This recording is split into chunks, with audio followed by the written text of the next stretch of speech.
ఈరోజు మామ్నూరు ఎయిర్పోర్ట్ విషయంలో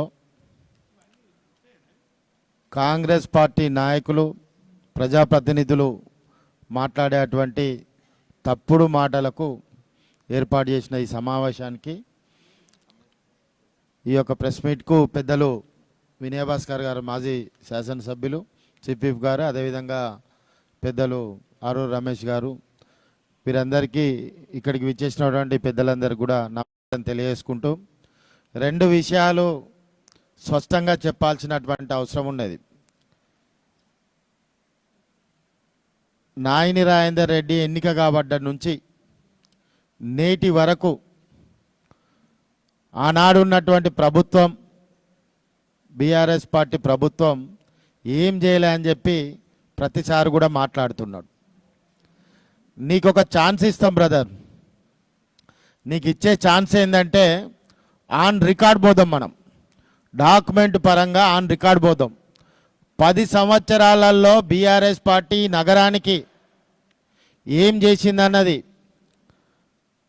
funds allocation, అదేవిధంగా ఎస్టిమేషన్, టెండర్ విధానము, వర్క్ ఎగ్జిక్యూషన్ ఇవన్నీ కూడా జరిగి ఆన్ రికార్డు.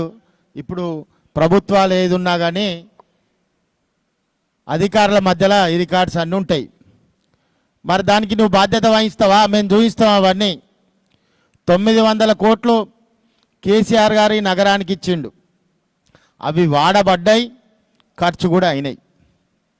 అదేవిధంగా మీరు ఆ నయంనగర్ బ్రిడ్జ్ ఏదైతే ఉందో పలుమార్లు మా వినయాన్ని మొత్తుకున్నాడు. దానికి ఫైనాన్స్ అలొకేషన్ కానీ, టెండర్ విధానం కానీ, డబ్బుల ఖర్చు కానీ మా పార్టీ మా ప్రభుత్వం చేసింది. ఇక్కడ ఉన్నటువంటి హాస్పిటల్ కూడా అదే పరిస్థితి, అదేవిధంగా కాళోజీ కళాక్షేత్రం కూడా అదే పరిస్థితి. ఆన్ డాక్యుమెంట్ మీద నువ్వు మాట మీద నిలబడతావా నిలబడవా అన్నది నువ్వు నిర్ణయించుకో బ్రదర్. ఇది కాక ఈ యొక్క నగరానికి సంబంధించిన 5 ఎమ్మెల్యేలు కాంగ్రెస్ పార్టీ వాళ్ళు, నువ్వు ఒక్కనువే మాట్లాడతాను బ్రదర్. నీకు విషయం అర్థమైతే లేదు. పోషమ్మ ముందు పొట్టేలు కట్టినట్టు కట్టిలా 4 నిన్ను. నీకు అర్థమైతే లేదు విషయం. సబ్జెక్ట్ తెలుసుకో, నేర్చుకో. లాస్ట్ టైం కూడా చెప్పింది నేను, నేర్చుకో. ఏమన్నా లోపాలు ఉంటే మాట్లాడు, కానీ ఏది పడితే అది మాట్లాడితే మాత్రం నీకు రాజకీయ అవగాహన లేదనుకుంటారు, నీకు భవిష్యత్తు లేదని కూడా అనుకుంటారు. కాబట్టి ఇక మామ్నూరు ఎయిర్పోర్ట్ విషయానికి వస్తే, మామ్నూరు ఎయిర్పోర్ట్ విషయంలో దీన్ని కూడా ఆన్ డాక్యుమెంట్ ఛాలెంజ్ చేస్తాం మేము. ఆ రోజు ల్యాండ్ అక్విజిషన్ చేయడానికి అప్పుడు అధికారులకు పర్మిషన్ ఇచ్చింది ఏ ప్రభుత్వం? మరి ల్యాండ్ అక్విజిషన్ చేసిన తర్వాత రైతుల యొక్క ఒపీనియన్ పాజిటివ్గా ఇచ్చిన తర్వాత అవన్నీ చేతికి వచ్చిన తర్వాత మా నాయకుడు ప్రస్తుత వర్కింగ్ ప్రెసిడెంట్ కేటీఆర్ గారు పలుమార్లు ఢిల్లీకి వెళ్ళి దాన్ని కమర్షియల్ కాకుండా కనీసం మాకు డొమెస్టిక్ అని ఇవ్వండి అని చెప్పి వారు అడగడం జరిగింది. వారు కార్గో ఇస్తామని చెప్పారు. కార్గో కాదండి, ఇది రజాకార్ల సమయం నుంచి ఈ ఎయిర్పోర్ట్ ఉన్నది. మరి 75 సంవత్సరాల భారత స్వాతంత్రంలో అత్యధిక శాతం పరిపాలించింది కాంగ్రెస్ పార్టీ కదా.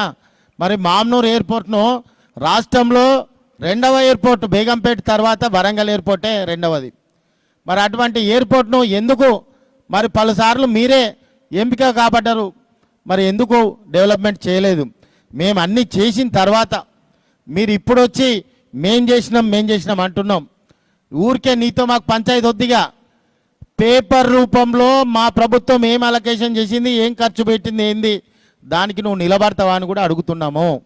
కాబట్టి ఎయిర్పోర్ట్ విషయంలో రామ్మోహన్ నాయుడు, చంద్రబాబు నాయుడు, ఈ చౌదరీలు వీళ్ళందరూ కలిసి ఏర్పాటు చేసిన కుట్రే, వీళ్ళందరూ తయారు చేసినట్టు మైనపు బొమ్మే ఈ రేవంత్ రెడ్డి. మరి ఈ మైనపు బొమ్మ రేవంత్ రెడ్డిని ఎటంటే వాళ్ళు మార్చుకుంటారు బొమ్మలాగా. కాబట్టి ఈ విధంగా వాళ్ళు ఒక ఎయిర్పోర్ట్ అని కాదు, నిందలు వేయడానికి, అవమానపరచడానికి ఎన్నో రకాలుగా రేవంత్ రెడ్డి రూపంలో ఇవన్నీ పనిచేస్తున్నాయి. మన రేవంత్ రెడ్డి యొక్క ప్రతిరూపం ఎవరు? మన నాయన రాజేందర్ రెడ్డి. మరి వీళ్ళందరూ కలిసి నగరాన్ని బాగుపడాలనుకుంటాలా, ఈ నగరాన్ని ఖరాబ్ చేయాలనుకుంటాలా? మీకు చేతనైతే మీరేం నిధులు తెచ్చిల్లో చెప్పండి, మీకు చేతనైతే ఈ పని చేసిన స్వయంగా అని చెప్పండి, మీకు చేతనైతే ప్రజలకి ఇది ఉపయోగపడేది చేస్తామని చెప్పండి. ఏది చేతగాక ఒప్పుకున్న హామీలని అటకెక్కిచ్చేసి ఇప్పుడు ఏదో ఆవాక్కులు చేవాక్కులు మాట్లాడితే పొలిటికల్ నాలెడ్జ్ ఉన్నదని అనుకోరు. ప్రజలు గమనిస్తున్నారు. మీరు జాగ్రత్తగా ఉండండి, జాగ్రత్తగా పరిపాలించండి. ప్రజల మన్ననలు పొందాలి తప్ప ఏది పడితే అది మాట్లాడితే మన్ననలు వస్తాయన్నది అది శుద్ధ అబద్ధం అని కూడా ఈ సందర్భంగా తెలియజేసుకుంటూ, మామ్నూర్ ఎయిర్పోర్టు ఖచ్చితంగా బీఆర్ఎస్ ప్రభుత్వంలో ఏర్పాటు చేసిందే. దేనికంటే దానికి మేము సిద్ధంగా ఉంటాం. చివరిగా ఎలక్షన్లో ఆ ఎలక్షన్ కోడ్ వచ్చింది కాబట్టి అది పెండింగ్ అయింది తప్ప వేరే కాదు. దానికి నీకు అవగాహన లేకుంటే ఆన్ రికార్డు చూసుకోండి, అన్నీ కూడా ఉన్నాయని కూడా ఈ సందర్భంగా తెలియజేస్తున్నాం.